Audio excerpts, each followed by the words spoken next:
Si vous avez déjà réalisé un projet immobilier, vous avez sûrement eu l'impression que votre projet immobilier est en train de virer au cauchemar. Les coûts qui explosent, des retards inexpliqués et surtout des matériaux qui disparaissent sur le chantier. Et de plus en plus de propriétaires en Afrique se plaignent des maçons qu'ils qualifient de malhonnêtes. Est-ce vraiment de la malhonnêteté ou est-ce que le problème est encore plus profond que ça?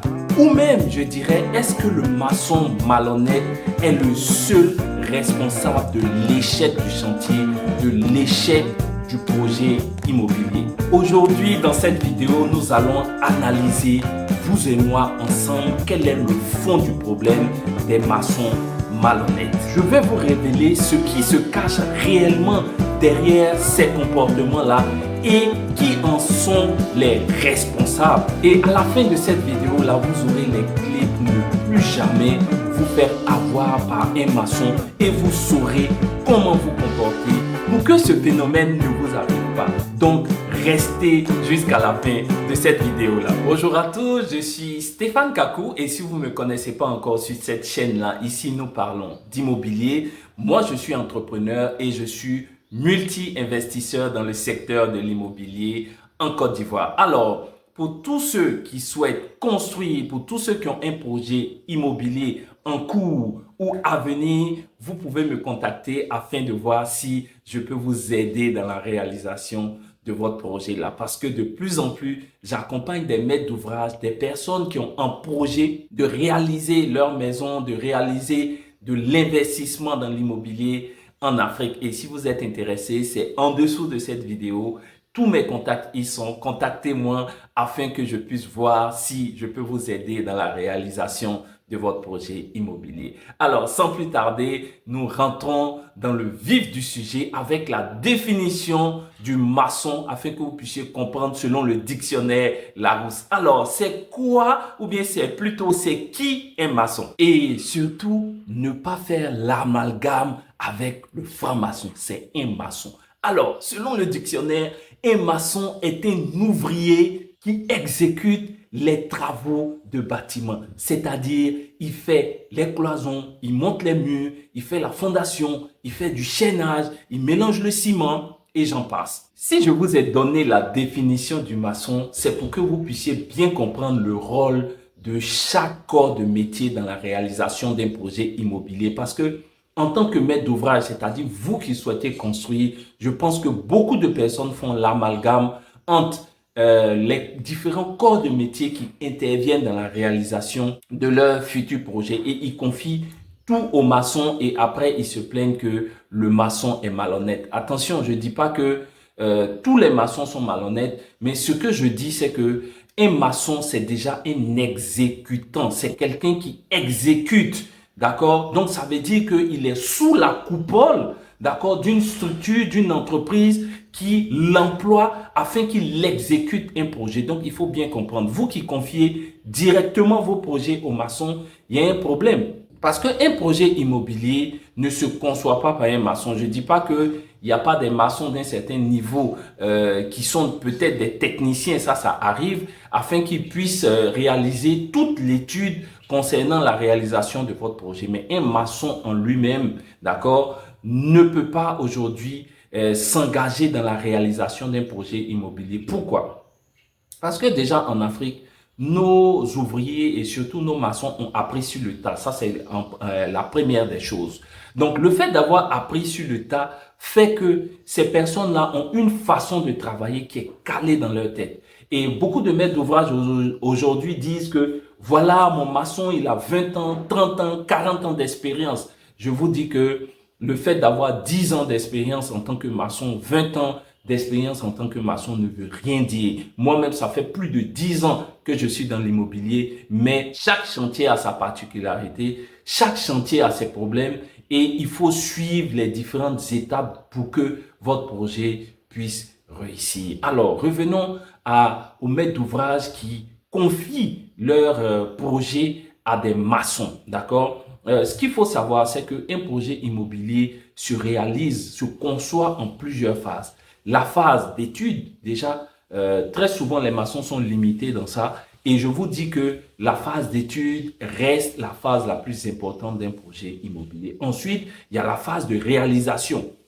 Ça veut dire, on va sur le terrain, on fait la fondation, ce que tout le monde connaît. Et ensuite, il y a ce qu'on appelle la phase d'exploitation qui nous permet de tester ce qu'on a fait, de mesurer si on a bien travaillé à la phase d'exploitation. Alors, lorsque vous confiez votre projet à un maçon, il faut dire que lui, il a une structure déjà en tête, c'est-à-dire il applique une structure selon ce qu'il a appris. Et donc, il faut savoir que déjà là, il y a un problème. Une structure n'est pas faite en fonction de ce qu'on sait faire. Je ne sais pas si je me fais comprendre. Une structure d'un bâtiment est faite en fonction de plusieurs facteurs. Déjà, il faut faire l'étude de sol. Chaque sol est différent. D'accord? Que vous soyez au Burkina, au Mali, au Sénégal, en Côte d'Ivoire, même si vous êtes en Côte d'Ivoire, à Abidjan, à Yamoussoukro, à Bassam, à Assini, c'est pas la même structure de sol. Donc, il faut faire l'étude de sol. Et de cette étude de sol-là va en découler ce qu'on appelle l'étude structurelle, c'est-à-dire l'étude de la structure du bâtiment. Et ensuite, en fonction de cette étude de structure-là, les différents plans de fondation, plans de dalles. Au niveau structurel, c'est des techniciens en fait qui font des calculs afin de sortir les différentes études par rapport à votre projet immobilier. Même moi-même, ça fait plus de 10 ans que je suis dans l'immobilier, je me réfère toujours aux techniciens afin qu'ils me sortent des plans de fondation, des plans de dalles, des structures, d'accord, qui sont appliquées en fonction même du sol ou éventuellement en fonction de l'expérience que nous avons. Voilà, ce que le maçon n'a pas, parce que le maçon, lui, il a une structure en tête, il a appris à faire un duplex avec, on va dire, il va creuser, excusez-moi, bon, pour ceux qui ne connaissent pas trop, des semelles isolées, c'est-à-dire des trous à 1 mètre pour un duplex, mais c'est faux.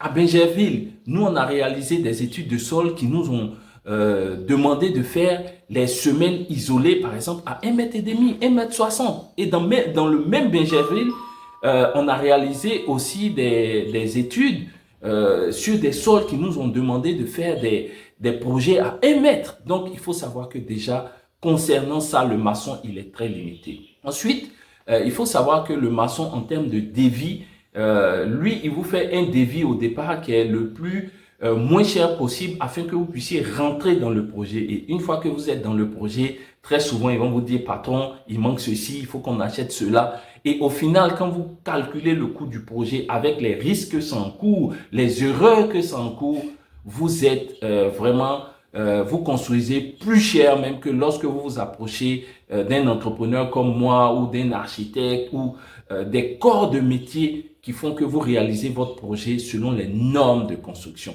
Et je pense qu'aujourd'hui, si les maçons arrivent à vous arnaquer, si les maçons arrivent à réaliser vos projets, c'est que beaucoup de maîtres d'ouvrage ont peur des entrepreneurs. Et attention encore, il faut choisir des entrepreneurs sérieux. Beaucoup de maîtres d'ouvrage ont peur de sortir de l'argent pour leur projet immobilier. C'est pour ça que moi aujourd'hui, quand quelqu'un me demande un devis, très souvent les personnes comparent. Donc moi, mon devis peut jamais être le même qu'un devis d'un maçon. C'est pas possible.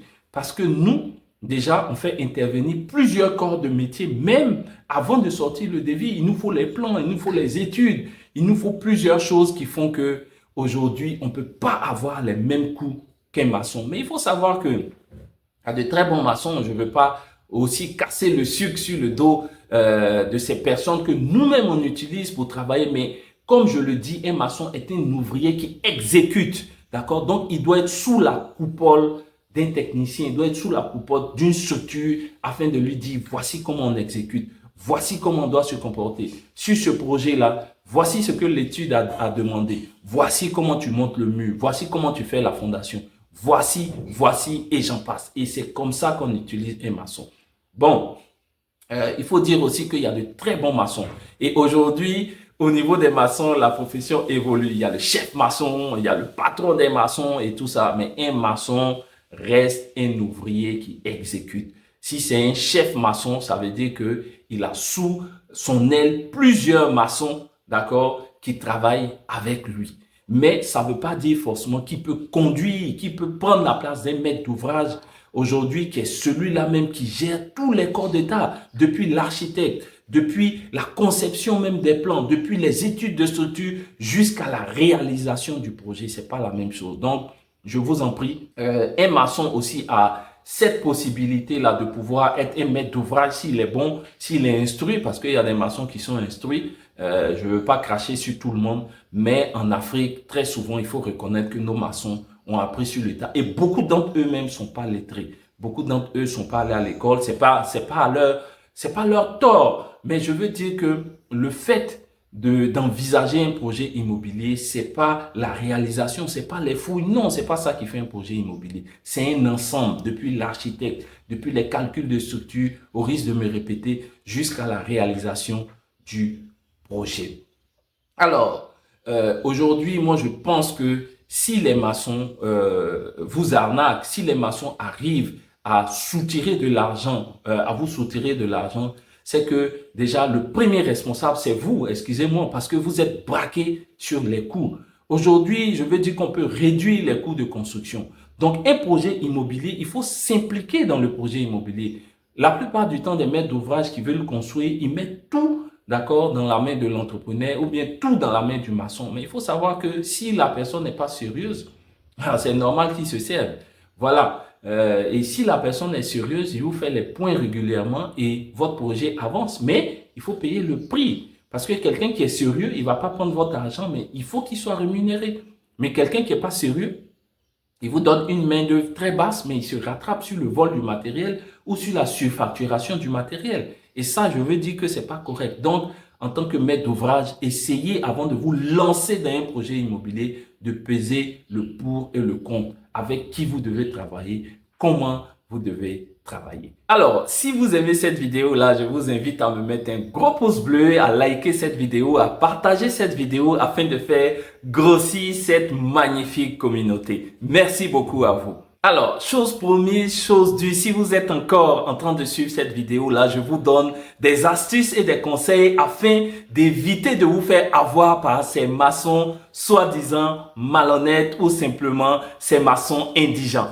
La première des choses que vous devez faire avec ces maçons-là, c'est de rédiger un contrat clair et précis. Surtout dans le contrat, il faut que les tâches à exécuter soient écrites, d'accord? Faites un contrat. Notez les tâches et les délais afin que le maçon et vous soyez d'accord avant même de décaisser des fonds. Donc, s'il vous plaît, rédigez en premier lieu un contrat entre vous et le maçon. Si vous estimez que les coûts des entrepreneurs ou les coûts des architectes sont trop élevés pour vous et que vous voulez faire absolument référence à un maçon pour construire votre maison, pour réaliser votre projet immobilier, ce que vous devez faire, c'est de faire appel à plusieurs devis de différents maçons. Je ne vous conseille pas, mais je sais que beaucoup de personnes passent par cette stratégie-là. Ça réduit les coûts. Bon, enfin, réduit les coûts du moins au départ, mais lorsqu'on calcule tout le projet, on voit que ils sont souvent plus chers que les entrepreneurs. Alors, donc, comme je vous disais, comparez déjà beaucoup de devis avant même de vous lancer, parce que même le devis d'un entrepreneur à terme, c'est-à-dire peut être moins cher que celui des maçons. Et aussi, ce que vous devez savoir, un projet immobilier coûte beaucoup d'argent. Donc, avant de vous engager, que ce soit avec un maçon ou avec un entrepreneur comme moi, il faut que vous vérifiez les références de cette entreprise, de ce maçon-là. Il faut que ces références soient solides. Qu'est-ce qu'il a réalisé comme ouvrage? Déplacez-vous, allez visiter, allez voir ce qu'il a fait. D'accord? Et ensuite, vous pourrez prendre une bonne décision. Merci beaucoup de m'avoir suivi sur cette vidéo-là et mettez-moi en commentaire vos questions. Je me ferai le plaisir de vous répondre. Alors, c'était Stéphane Kakou de Africa Business Succès. Allez, ciao!